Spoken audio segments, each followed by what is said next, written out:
IPL நல்லதா கெட்டதா? இந்தியாவில் சூதாட்டம் பெரும்பாலான இடங்களில் தடை செய்யப்பட்ட போதும் ட்ரீம் 11 போன்ற கிரிக்கெட் ஆன்லைன் சூதாட்டம் நடப்பது எவ்வாறு? ஐபிஎல் எப்படி, ஏன், எங்கு தொடங்கியது என்ற பல கேள்விகள் நம்மிடம் உள்ளன. வாருங்கள், இந்த காணொலியில் அதை முழுமையாக அலசுவோம். நான் கலைச்செல்வன், இது கதாகுரு.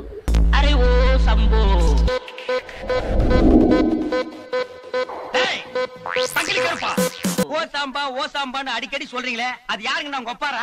2024 ஐபிஎல் சீசன் தொடங்குவதற்கு 4 நாட்கள் முன் பெங்களூருவைச் சேர்ந்த அரசு உதவி பொறியாளரின் மனைவி தன் உயிரை தானே மாய்த்து கொள்கிறார். காரணத்தை ஆராய்ந்து பார்த்தால், சென்ற ஐபிஎல் சீசன் சூதாட்டத்தில் சிக்கி 1.5 கோடி ரூபாய் வரை கடனாளியாகிய கணவன், அதனால் வீட்டை துரத்தும் கடன் கொடுத்தவர்கள், கடைசியில் மனைவியின் உயிரை காவு வாங்கியது ஐபிஎல் விளையாட்டு தொடர் என்பது நமது வரி பணத்தை முதலீடாய் கொண்டு இயங்கும் இந்திய கிரிக்கெட் அமைப்பால் தனியார் நிறுவனங்களுக்கிடையே மாநில தலைநகரங்களின் பெயரில் நடத்தப்படும் ஒரு வியாபார விளையாட்டு தொடர். இந்த தொடரின் வெற்றிக்கு கிரிக்கெட் விளையாட்டின் மீது உள்ள அதீத மோகம் மற்றும் நட்சத்திர வீரர்களுக்கு உள்ள ரசிகர் பட்டாளமே இதன் முதலீடு. இவர்களிடம் இருந்தே விளையாட்டு அணிகளின் முதலாளிகளும் விளம்பரதாரர்களும் இந்திய கிரிக்கெட் அமைப்பும் அதிகபட்ச லாபத்தை பெற்று பகிர்ந்து கொள்கின்றன. இந்த தொடரில் மாநில பற்றோ தேசிய பற்றோ எதுவும் இல்லை. பெரும்பாலான வீரர்கள் வெளிநாட்டைச் சேர்ந்தவர்கள். அவர்கள் நம் மாநில பற்றோடோ நம் தேசிய பற்றோடோ விளையாடுகிறார்கள் என்று நாம் நினைத்தால், நமக்கு தெரியாமல் நம்மையே ஏமாற்றிக் கொள்கிறோம் என்பதே மாபெரும் உண்மை. ரோம் பேரரசில் சர்வாதிகார மன்னன் ஒருவன் தன் மக்களை தன் ஆட்சியின் கொடுமைகளை தெரியாமல் இருக்க தொடர்ச்சியாக கிளாடியேட்டர்கள், அதாவது அடிமை வீரர்களை பயன்படுத்தி தொடர்ச்சியாக இரத்தம் சொட்ட சண்டை தொடர்களை நடத்தி அதை கொலைசியம் என்ற அரங்கத்தில் அரங்கேற்றி மக்கள் பார்வைக்கு வைப்பார். இதை நாம் கிளாடியேட்டர் என்ற ஆங்கில திரைப்படத்தில் பார்த்திருப்போம். இந்த நிகழ்விற்கும் ஐபிஎல் கிரிக்கெட் போட்டிகளுக்கும் பெரிய வித்தியாசம் இல்லை. ஐபிஎல் மூலம் ஏற்பட்டுள்ள ஒரே ஒரு நன்மை என்னவென்றால், அரசின் மாநில தேசிய விளையாட்டுத்துறையால் பொருளாதார, சாதி, மத அடிப்படையில் திறமையிருந்தும் ஒதுக்கப்பட்டவர்கள் கூட அடையாளம் காணப்பட்டு அதன் மூலம் இந்த போட்டியில் தங்களை மெருகேற்றுகிறார்கள். திறமையிருந்தும் சர்வதேச போட்டிகளில் தேர்ந்தெடுக்கப்படாத நடராஜன் இதற்கு மிகப்பெரிய உதாரணம். அவரை போன்ற வீரர்களுக்கு ஐபிஎல் போட்டிதான் வாழ்வளிக்கிறது என்பது மாபெரும் உண்மை. முன்பெல்லாம் கிரிக்கெட் சூதாட்டம் என்றால் அது ஒரு பரபரப்பான செய்தி.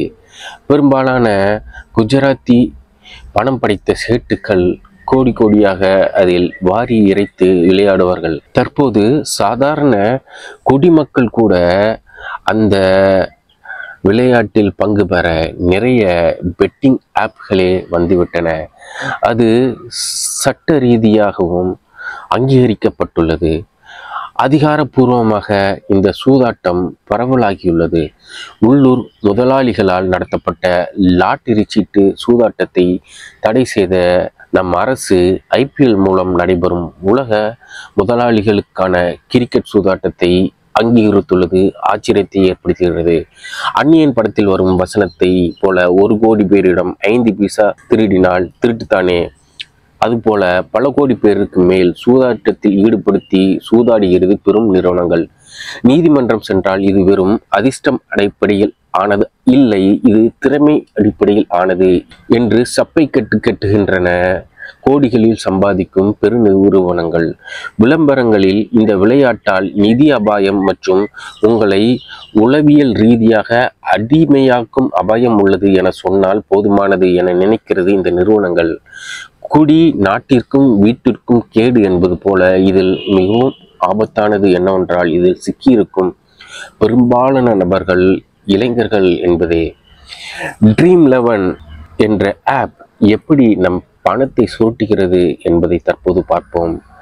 குறிப்பாக ஆர்சிபி மற்றும் டிசி போட்டி நடைபெறுகிறது என வைத்துக் கொள்வோம். இந்த போட்டியின் அடிப்படையில் Dream11 107 சூதாட்ட அதாவது பெட் போட்டிகளாக ரூபாய் 100, 25, 50, 250, 500, 1000, 7 கோடி வரை அறிவிக்கிறது. இந்த போட்டியில் பங்கு பெற ரூ15, 25, 49, 10,000 வரை கட்டணம் வசூலிக்கிறது. உதாரணமாக ரூ7 கோடி போட்டியில் 18 லட்சத்திற்கு மேல் உள்ள நபரிடம் ரூ49 என 9.5 கோடிக்கு மேல் வசூல் செய்யப்படுகிறது. இதுபோல் குறைந்தது 30% அதிகமாக பணம் பெறப்படுகிறது. இதுபோன்று 107 போட்டிகளையும் கூட்டினால் ஒவ்வொரு போட்டிக்கும் குறைந்தது 100 கோடிக்கு மேல் பணம் புழங்குகிறது. இந்த 100 கோடியில் பெரும்பாலானவை நடுத்தர மக்களிடமிருந்து விளையாட்டு பச்சு மற்றும் விளம்பரம் மூலமாக மூளை செலவு செய்யப்பட்டு அவர்களிடமிருந்து வசூலிக்கப்படுகிறது என்பதே இதன் மோசமான நிலைமை. இதுவரை ஐபிஎல்லை அடிப்படையாக கொண்ட சூதாட்ட நிகழ்வை பற்றி பார்த்தோம். தற்போது ஐபிஎல் என்றால் என்ன என்பதை பற்றி பார்ப்போம். இந்த இந்தியன் பிரீமியர் லீக் ஐபிஎல் ஒவ்வொரு ஆண்டும் மார்ச் அல்லது ஏப்ரல் மே மாதங்களில் இந்தியாவின் வெவ்வேறு நகரங்களை பிரதிநிதிப்படுத்தும் 10 அணிகளால் விளையாடப்படுகின்ற ஒரு தொடர். இத்தொடர் 2008ஆம் ஆண்டில் இந்திய கிரிக்கெட் கட்டுப்பாட்டு வாரியத்தால் அதாவது பிசிசிஐ ஆல் தொடங்கப்பட்டது. ஐபிஎல் தொடர் ஐசிசியின் எதிர்கால சுற்றுப்பயண திட்டத்தில் தனி விதி விலக்கை பெற்றுள்ளது. அதன்படி ஏப்ரல் மே மாதங்களில் பன்னாட்டு கிரிக்கெட் போட்டிகள் எதுவும் இதற்காக நடத்தப்படுவதில்லை. ஐபிஎல் உலகிலேயே அதிக பார்வையாளர்கள் பங்கேற்கும் கிரிக்கெட் போட்டி தொடர். மேலும் 2014ஆம் ஆண்டு அனைத்து விளையாட்டு போட்டிகளிலும் சராசரி வருகையின் அடிப்படையில் ஐபிஎல் உலக அளவில் 6வது இடத்தை பிடித்தது. 2010ஆம் ஆண்டில் ஐபிஎல் யூடியூபில் நேரடியாக ஒளிபரப்பப்பட்டு உலகின் முதல் விளையாட்டு நிகழ்வு என்ற பெயரை பெற்றது. 2018ஆம் ஆண்டில் ஐபிஎல்லின் பிராண்ட் மதிப்பு 6.3 பில்லியன் அமெரிக்க டாலராக இருந்தது என்று டஃப் அண்ட் வெல்ப்ஸ் என்ற நிறுவனம் தெரிவித்துள்ளது. 2015 ஐபிஎல் சீசன் இந்திய பொருளாதாரத்தின் மொத்த உள்நாட்டு உற்பத்தியில் அதாவது ஜிடிபியில் 11.5 பில்லியன் ரூபாய் அளவிற்கு பங்களித்திருப்பதாக பிசிசிஐ தெரிவித்துள்ளது. ஐபிஎல் தொடரில் இதுவரை மொத்தம் 14 சீசன் நடைபெற்றுள்ளது. 2023 பருவத்தில் வென்ற சென்னை சூப்பர் கிங்ஸ் நடப்பு ஐபிஎல் சாம்பியனாக உள்ளது. சரி, ஐபிஎல் என்பதன் வரலாற்றை பற்றி பார்க்கலாம். தற்போது வாருங்கள். 1983இல் முதலாக கிரிக்கெட் உலக கோப்பையை இந்தியாவிற்கு வாங்கி தந்த அப்போதைய கேப்டன் கபில் தேவ் பிசிசிஐ உடன் ஏற்பட்ட கருத்து மோதல், குறிப்பாக பிசிசிஐ ஆட்டக்காரர்களை தேர்ந்தெடுக்கும் முறை மீது ஏற்பட்ட அதிருப்தி, அதாவது பிசிசிஐ ஏழை எளிய இளைஞர்களுக்கு வாய்ப்பு தருவதில்லை என்ற குற்றச்சாட்டுடன் 2007இல் ஜி என்டர்டைன்மெண்ட் என்டர்பிரைசஸ் உடன் இணைந்து இந்தியன் கிரிக்கெட் லீக் ஐசிஎல் நிறுவப்பட்டது. ஆனால் இந்திய கிரிக்கெட் கட்டுப்பாட்டு வாரியமோ பன்னாட்டு கிரிக்கெட் அவை ஐசிசிஐ போன்ற அமைப்புகள் அதை அங்கீகரிக்கவில்லை, அதை ஏற்றுக்கொள்ளவும் இல்லை. பிசிசிஐ தனது குழு உறுப்பினர்கள் ஐசிஎல் நிர்வாக குழுவில் இணைந்ததில் உடன்படவும் இல்லை. மேலும் ஐசிஎல் தொடரில் வீரர்கள் இணைவதை தடுக்க பிசிசிஐ தங்கள் சொந்த உள்நாட்டு போட்டிகளில் பரிசு தொகையை அதிகரித்ததுடன் தங்களுக்கு போட்டியாக கருதப்படும் ஐசிஎல் தொடரில் சேரும் வீரர்கள் மீது வாழ்நாள் தடையும் விதித்தது. இதற்கு போட்டியாக பிசிசிஐயால் தொடங்கப்பட்டதே இந்த ஐபிஎல். எல்லாவற்றிற்கும் விமர்சனங்கள் இருப்பது போல இந்த ஐபிஎல்லிற்கும் பல விமர்சனங்கள் உண்டு. குறிப்பாக ஐபிஎல் ஏல முறை மனிதர்களை ஒரு பொருட்களைப் போல ஏலம் விடுவது மிகப்பெரிய விமர்சனங்களையும் சர்ச்சைகளையும் கொண்டுள்ளது. அடுத்ததாக, முன்பெல்லாம் கிரிக்கெட் சூதாட்டம் அங்கொன்றும் இங்கொன்றும் என இருந்தது. ஆனால் அது தற்போது மூளை முடுக்குகள் எல்லாம் பரவியுள்ளது. ஆன்லைன் கிரிக்கெட் சூதாட்ட ஆப்களால் ஏற்பட்ட தற்கொலைகளும் அதிகரித்த வண்ணமே தற்போது உள்ளன.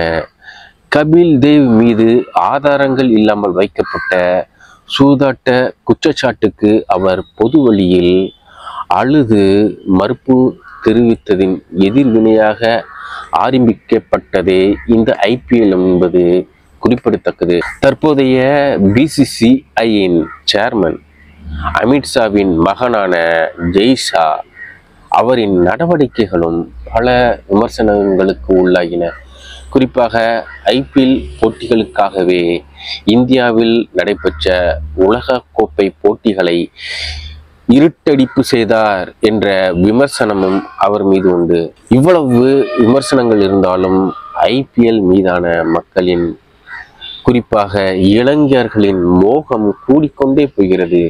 11 முட்டாள்கள் விளையாடும் விளையாட்டை 10,000 முட்டாள்கள் அமர்ந்து பார்க்கிறார்கள் என்ற ஒரு பழமையான சொல்லாடலும் கிரிக்கெட் விளையாட்டின் மீது உண்டு என்பது இங்கு குறிப்பிடத்தக்கது. எனவே நாம் அதை வெறும் பொழுதுபோக்கு நிகழ்வாக பார்த்துவிட்டு நகர்ந்தால் நன்று. அதன் உள்ளே நாமும் ஒரு அங்கமாக மாறி அதை சூதாட்டமாக மாற்றி நாம் விளையாடு கொண்டிருந்தால் அதுவே நமக்கு யமனாக மாறக்கூடிய சாத்தியக்கூறுகளும் உண்டு என்பதை நம் மனதில் பதிய வைத்துக் கொள்வது நன்று. இந்த காணொளி உங்களுக்கு பிடித்திருந்தால் இந்த சேனலை சப்ஸ்கிரைப் செய்யுங்கள். ஒரே ஒரு லைக் கொடுத்தால் இந்த காணொளி பல பேர்களுக்கு சென்றடையும் வாய்ப்பு தரும். மீண்டும் ஒரு காணொளியில் சந்திக்கிறேன். நன்றி, வணக்கம்.